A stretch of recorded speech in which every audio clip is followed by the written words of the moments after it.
इनकी शैली आप देखिए। कुछ लोग, ये दोनों ही जो महानुभूति हैं हमारे बीच में, इन दोनों ही महान सब कुछ छोड़ करके अपने विचारों के साथ हमेशा खड़े रहे हैं। ऐसे महापुरुष हमारे बीच में आज उपस्थित हुए हैं।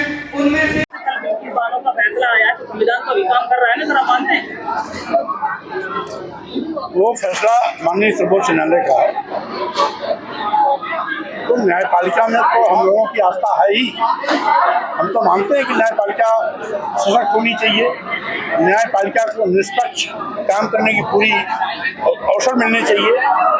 और जिस तरीके से आज सरकार तानाशाही रास्ते पर चल रही है, लोकतांत्रिक मूल्यों को कुचल रही है, देश को बेचने का पाप कर रही है, नौजवानों को बेरोजगार बना रही है, महंगाई पर कोई नियंत्रण सरकार का नहीं रह गया है, किसानों के साथ वादा खिलाफी कर रही है, दूना लाभ लाने का वादा करने वाली सरकार आज तक दूना लाभ को नहीं दिला पाई।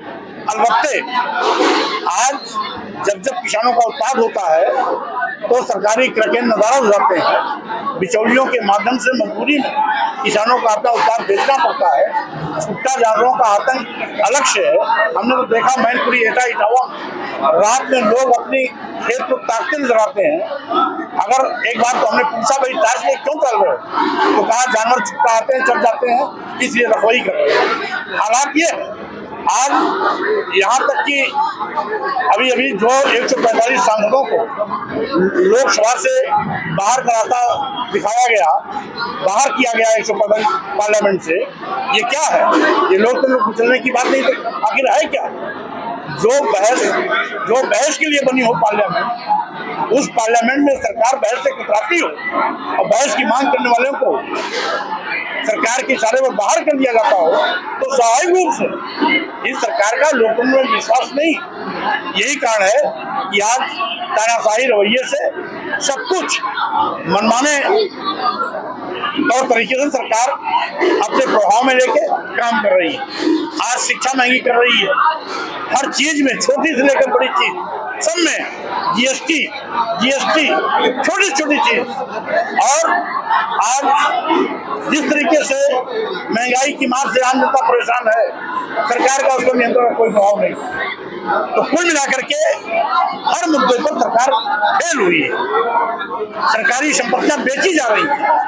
यह सरकार की असफलता का सबसे बड़ा जीता जागता विषय है। स्वामी प्रकाश मंदिर का 22 तारीख को प्राण प्रतिष्ठा हो रही है। कल घंटा टेलीफर पे गया था तो केंद्र सरकार के कानून मंत्री SP सिंह बघेल साहब का कहना था कि जिन लोगों ने कार सेवकों पे या राम भक्तों पे गोली चलवाई, वो अगर अयोध्या जाना चाहे तो उनका स्वागत है। क्या कुछ कहना चाहेंगे उनके प्यार?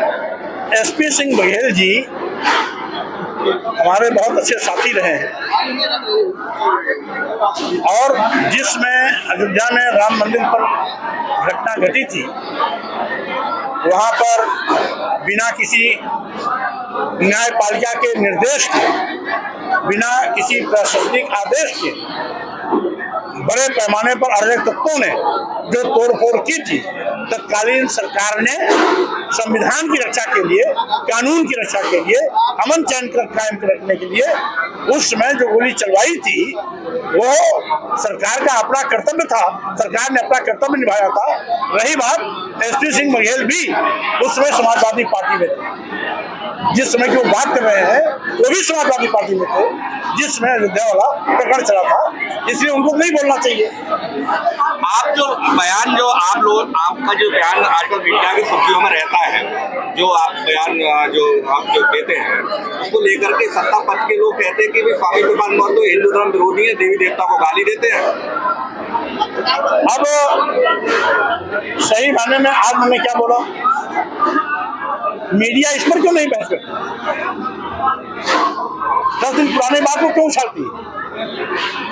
तो इसका मतलब है मीडिया सरकार का पक्ष बन करके काम कर रही है, जबकि मीडिया का क्वालिटी है स्वतंत्र, निर्भीक और निष्पक्ष पत्रकारिता करने की। लेकिन दुर्भाग्य है कि देश का मीडिया मोदी मीडिया हो गया, गोदी मीडिया हो गया, इसलिए आज लोकतांत्रिक तरीके से मीडिया अपनी बात नहीं रख पा रही है, क्योंकि जिन मीडिया के लोगों ने स्वतंत्र, निष्पक्ष, निर्भीक बात रखने की कोशिश की, उनके खिलाफ भी FIR हुई, वो भी जेल गए।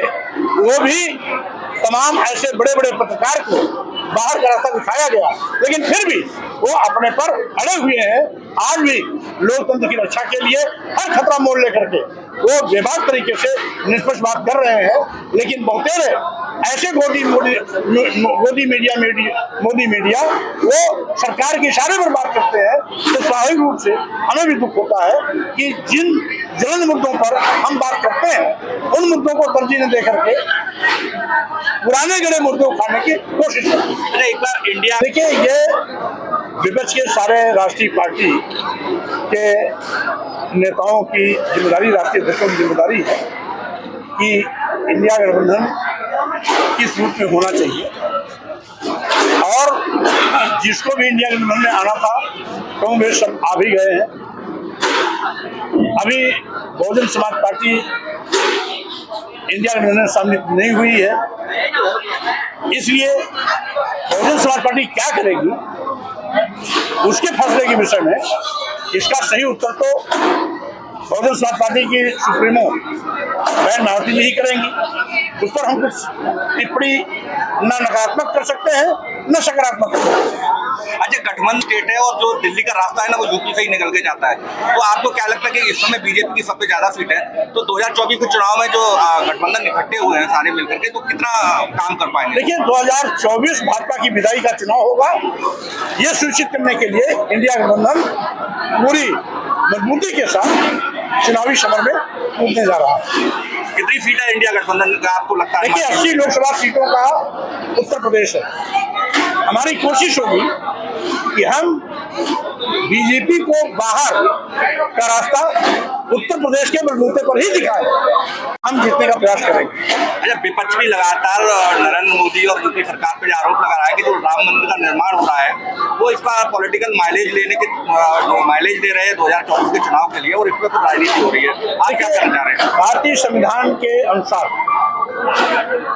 हम सभी धर्मों का सम्मान करते हैं, लेकिन जिस तरीके से भारतीय जनता पार्टी उसका राजनीतिकरण कर रही है, झूठी से लेने की कोशिश कर रही है, जबकि पूरा देश जानता है राम मंदिर का निर्माण माननीय सर्वोच्च न्यायालय के आदेश पर बन रहा है, और जिसमें माननीय सर्वोच्च न्यायालय ने आदेश किया, सभी विपक्षी पार्टियों ने भी उसका स्वागत किया था।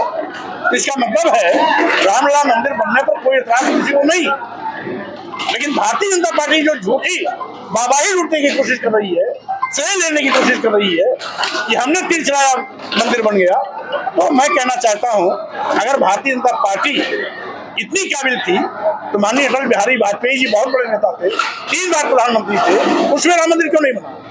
इसका मतलब है राम मंदिर माननीय सर्वोच्च न्यायालय के आदेश से बन रहा है, न कि भाजपा के प्रयास। अच्छा, लास्ट सवाल है कि राम मंदिर बन रहा है, 22 तारीख को निर्माण कर रहे हैं, तो क्या स्वामी प्रसाद मौर्य क्या इस पे विचार रखते हैं मंदिर पे, और क्या जाएंगे वहां? देखिए, कुल मिलाकर के भारतीय जनता पार्टी के किसी भी आयोजन में स्वामी प्रसाद मौर्य नहीं जाएंगे। ये भारतीय जनता पार्टी का आयोजन है, रामलला मंदिर का आयोजन नहीं है, क्योंकि रामलला जहां पर थे वो इस मंदिर से 3 किलोमीटर दूर है, आज भी रामलला वहीं पर है। तो ये तो भारतीय जनता पार्टी का कार्यक्रम है, और यही कारण है कि कौन जाएगा कौन नहीं जाएगा ये भी सूची तैयार भारतीय जनता पार्टी के लोग कर रहे हैं। जो नाम है ट्रस्ट के राष्ट्रीय अध्यक्ष चंपत राय जी का, लेकिन सूची सही माने में तैयार कर रही भारतीय जनता पार्टी। तो भारतीय जनता पार्टी जो सूची तैयार कर रही है तो उसमें स्वामी प्रसाद मौर्य का नाम कहाँ रहेगा? और एक सवाल लास्ट करना चाहूंगा, क्या 2024 के चुनाव के वोट जो करेंगे विकास पर वोट करेंगे या धर्म पर वोट करेंगे, किस तरफ जानेंगे? देखिए, कमजोर लोग धर्म का सहारा लेते हैं। आज सरकार सभी मुद्दों पर फेल है, बड़े पैमाने पर बेरोजगारी बढ़ी है, करोड़ों नौजवान बेरोजगारी का दंश झेल रहे हैं,